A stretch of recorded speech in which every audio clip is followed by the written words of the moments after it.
Hey guys, welcome back to the channel. I'm Craig, this is Mutt's Gear Shack. Today we got something completely different than what I usually have.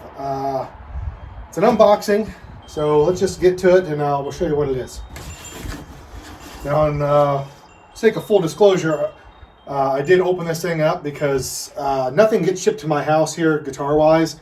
Most people won't ship to Alaska, so I ship it to a hub in Washington, and then they ship it up and I have to go up and pick it up. So the box was trashed, so I opened it up at the shipping office to make sure there wasn't any damage, so there any claims. There was no damage. So I'll open it and see it. But you guys haven't seen it yet, so let's open it up. You can see the box was coming apart. It was pretty thrashed.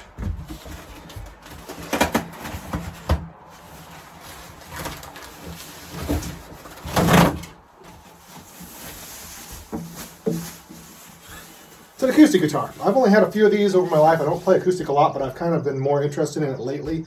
So I picked up a Chartin. It's a Chinese copy of a Chartin D45. The attention to detail is really, really good. You know, now is it, Martin quality? Well, of course not. This guitar was less than $300. No, it was more. I think this was close to $400 shipped to my door. But look at the amount of detail, and we'll get a closer look at this. But we'll go a real quick look here. Binding. It's got the mother of pearl or abalone looking inlay. The frets, there's a couple that are a little sharp, so we're going to dress the edges and then polish them up. And they've stuck some decals over the headstock.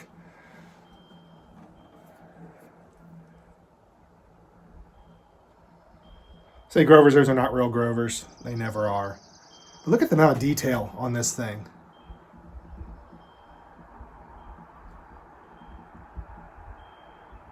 It's a beautiful looking guitar. And this is, it's like an acoustic electric or something. You can see here it has, or it says Fishman, which I'm sure it's not an actual Fishman, but it does say it on there. So with a 9-volt, you can electrify this thing. Don't know if I have a need for that, but maybe.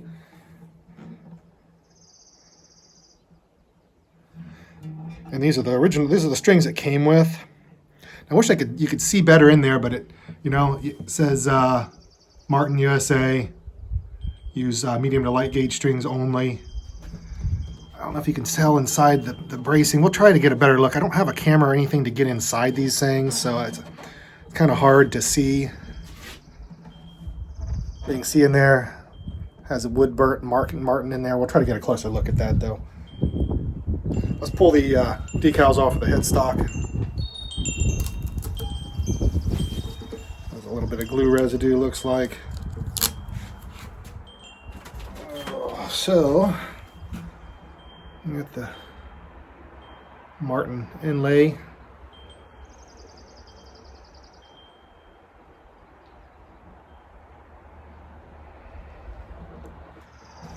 Light scuffing right there. I don't know if you can see. That might actually polish out just being in the box. That looks like it's more of a scuff. Yeah, you can kind of see that in the photo right there. That would probably buff out. I may try to buff that out. I'm not overly worried about it. And there's something there too you can see. I'm not sure what that is. Just some slight imperfections. Neck is comfortable. It's I'd say on the smaller side of a medium, but it feels comfortable in your hand. I'm so used to, I bend a lot, and acoustic, these are heavier strings to me, and even though they're considered probably a medium or light, for acoustic, and it has a wound G, which is weird for me, but on acoustics, I don't know a lot about acoustics, so who knows, maybe that's how they are. But definitely it's hard to bend. I don't think a lot of people bend. Right off the bat, you can see the pick guard is a little bit lighter color than what's on an actual D45. All right, let's take this thing in, get it on the workbench, we'll get it all fixed up, and we'll get a playing demo of this thing. Let's get an up close look. Nice inlay.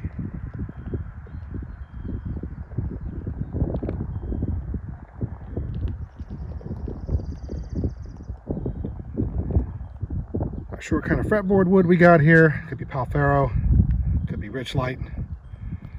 Don't know what they're putting on these.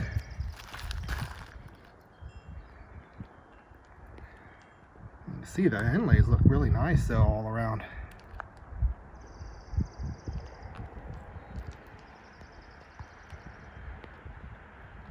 Bridge.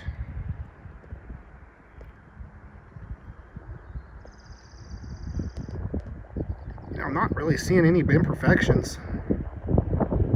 At least nothing too serious.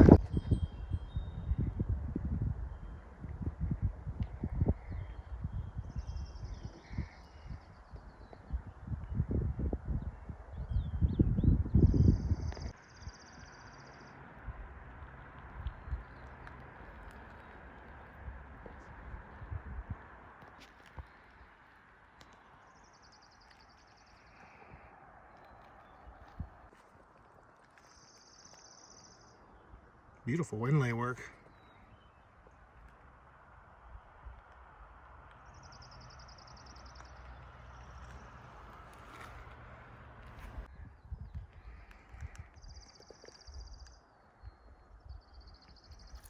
Alright, let's pull off these strings.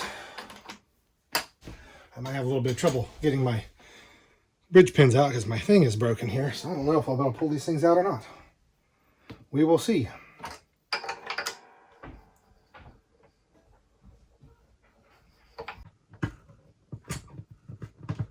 Oh, yep, it still works, but it doesn't work great.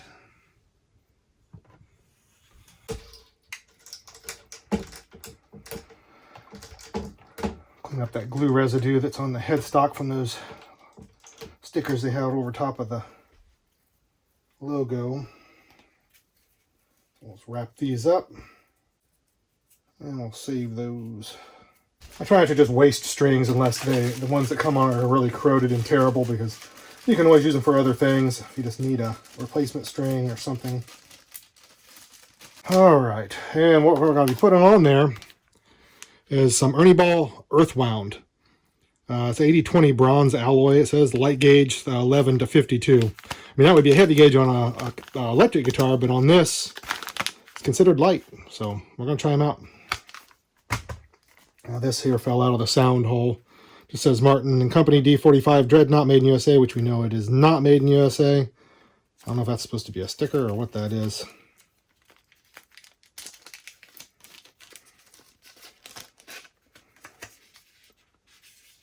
I don't know what it's supposed to be. Just a little thing they stuck in there, I guess. Alright, so that's in the sound hole. It's wood burn in Martin D45 with some serial number that is, I'm sure, nonsense.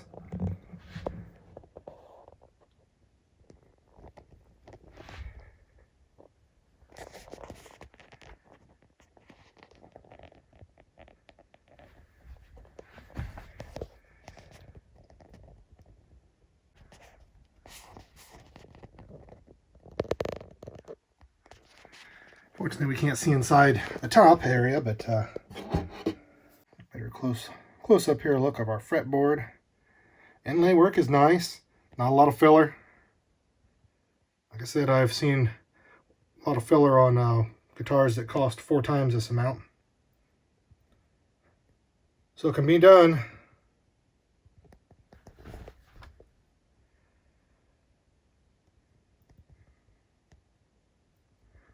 Yeah, beautiful inlay work.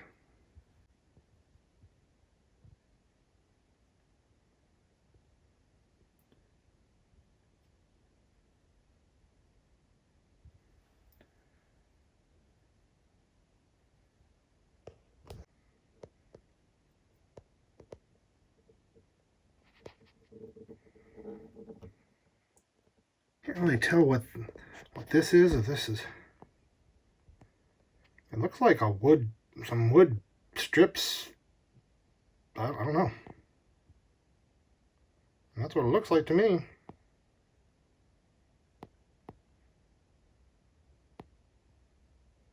Some serious attention to detail for this price point, I know that.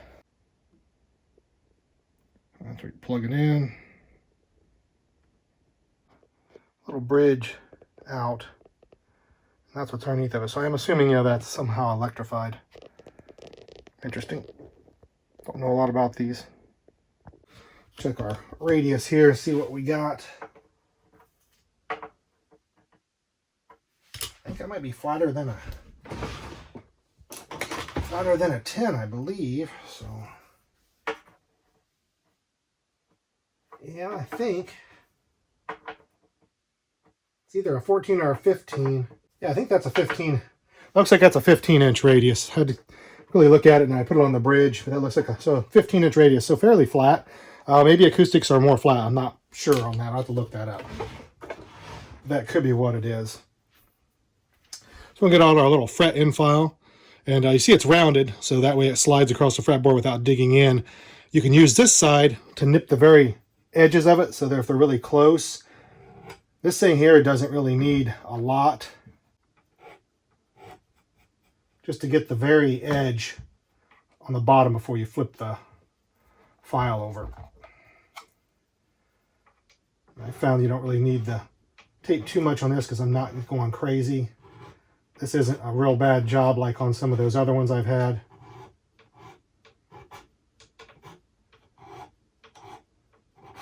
So it's not marring anything up.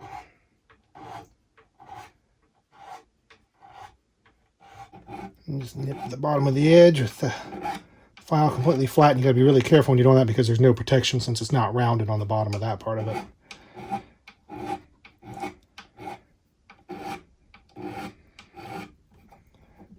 Nice.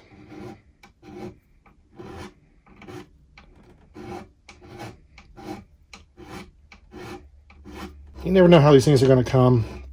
Sometimes the frets aren't bad. Other times they require extensive work. So, as you've seen in some of my other videos, some of them I had to really go do a lot on. And I've got a couple that have some high frets. I need to get some tools so that I can do a level and crown on a couple of them, which I will be doing in a future episode. And I've never done it before, so we'll be learning together. I've been watching a lot of YouTube videos on how to do the fretwork, because here in Alaska it's hard to find places that will do it that aren't forever away. I'm about 5 or so hours south of Anchorage. I'm on the Kenai Peninsula in Alaska. Ooh, went across the fret there. I'll have to do a little sanding. So you gotta be careful what happens.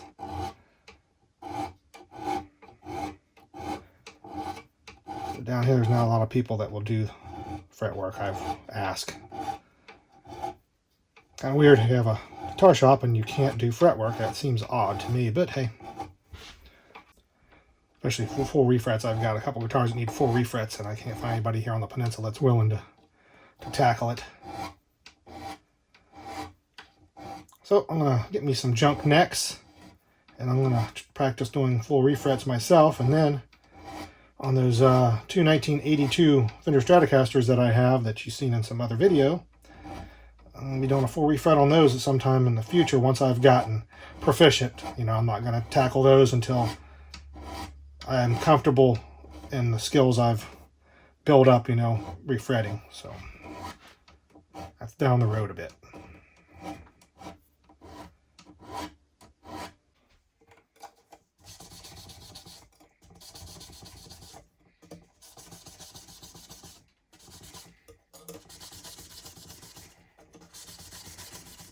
Here's the frets, just a light polish. I said these are not bad.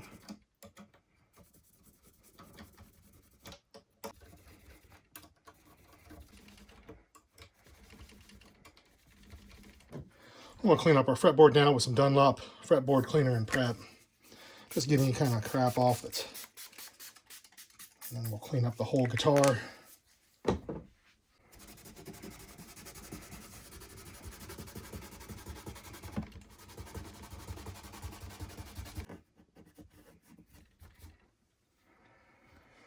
Try to get off some of that decal residue on the headstock here. I think that took care of it. All right, we'll put some Dunlop lemon oil on the fretboard here.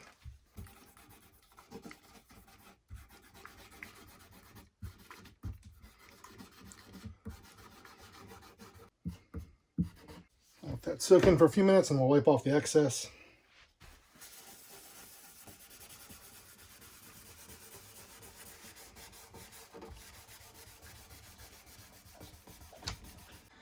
And take off these little white decals that they got on the back of the tuners here. I know there's some glare, so it's kind of hard to see, but those just come off. Let's check out our nut width. So we got 43.91 millimeter, or 1.728 inches. 12th fret, or 2.117 inches, or 53.77 millimeter. First fret neck depth, or 0.835 inches. And we won't go to the 12th fret on this because you don't really play up there. We'll go to the 7th fret. Reading point 0.891 inches, or 22.65 millimeter.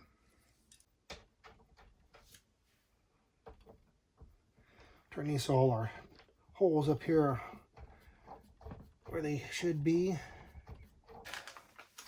Open these up.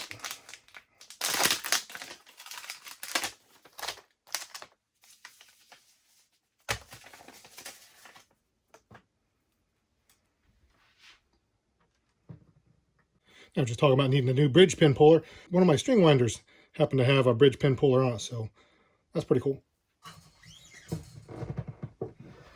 Once I got the bridge pin in, I kind of pull it up and make sure that the string ball end is sitting up against the top, which you can kind of reach in and feel.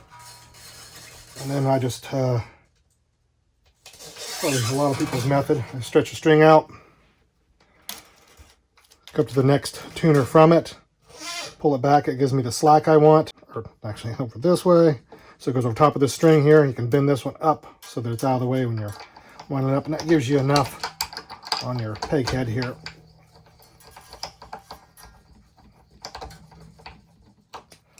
We don't want to tune it all the way to pitch just yet. And you just kind of gotta, sometimes you have to hold the bridge pin in on acoustic, I think, because I can see that they're wanting to pull up on some of them until they're seated completely. So we'll just kind of figure out where our other tuner would be. Pull it back, got our slack. Snip off this extra bit.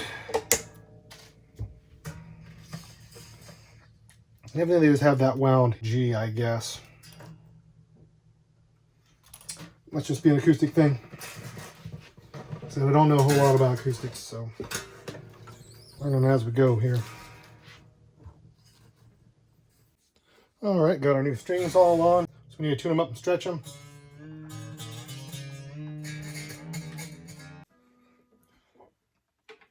Looks like our action is really low. We're about 1, looks like. And 1.25 here. So action is nice and low. I don't have any buzzes.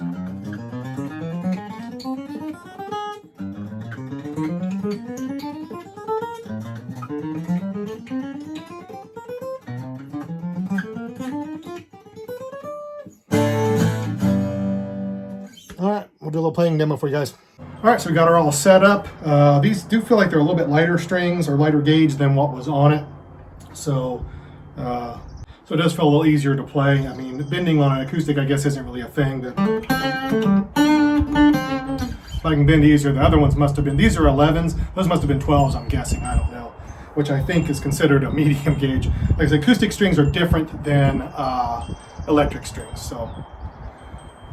But we got her all strung up. Like I said, no buzzes. It sets up really great. Intonation is good on this. I don't think you can't go wrong for the money. I just, like I've said on all these, I wish they wouldn't put another company's name on the headstock. Just leave the damn thing blank. Don't put a bunch of branding on there. I know some people want that. I don't want that. I would just like to have a nice guitar like this with no branding on it whatsoever. But it is what it is. You know, a lot of people don't want that. They have a problem with it. That's cool. Everybody's got their things. I cannot afford the price these things go for. I looked online, $7,000 to $9,000 and up for a D45. I don't got that kind of money. You know, I could buy a cheaper one, and I've played some cheaper Martins that play pretty nice too. So this gets me part of the way there because I don't play acoustic a lot. But every now and then it's nice to set it on the porch and just kind of strum along. And but like I said, I'm not really an acoustic player, so take that for what it's worth.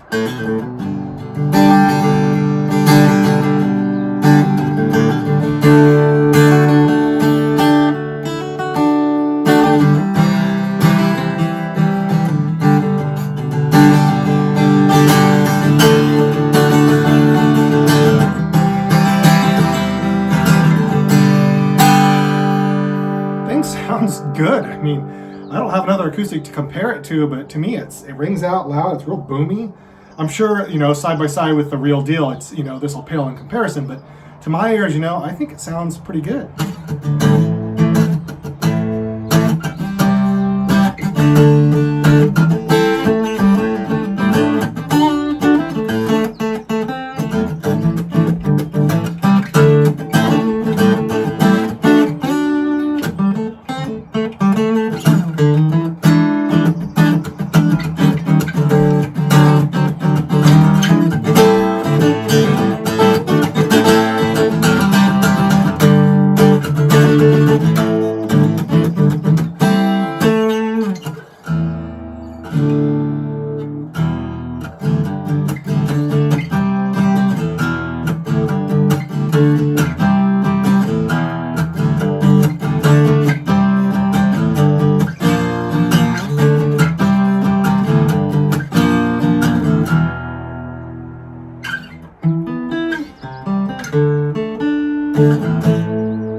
It sounds pretty dang good. Your miles may vary. I'm sure there's a lot of acoustics out there that sound way better, but not in my house. I grew up listening to my grandpa play acoustic guitar all the time. He had all kinds of songs and stuff, and it's so cool that you know, he kind of taught me the beginnings of chords and taught me how to read tab. I still can't read music, but he's a good man. He played guitar his whole life. You know, played in church bands and different things, but that's what got me started on guitar, was just, you know, listen to my grandpa strum and play. And this is some of the chords that he liked to play, just his style. It's not really my style anymore, but just kind of a little homage to my grandpa.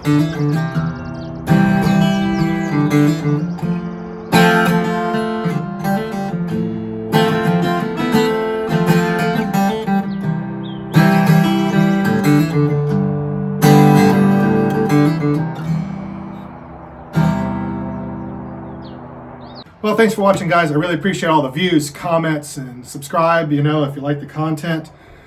I got a little sneak peek for all you dime fans. I'm not done with the dime guitars yet. I found another one that I've never seen before. Little sneak peek right here. That I just ordered today. Coming up here in the next couple of weeks will be a review on that one. I'm pretty excited about this one. This one's really freaking cool. All right, well, remember, pull out your guitar, strum a little bit. We'll see y'all next time.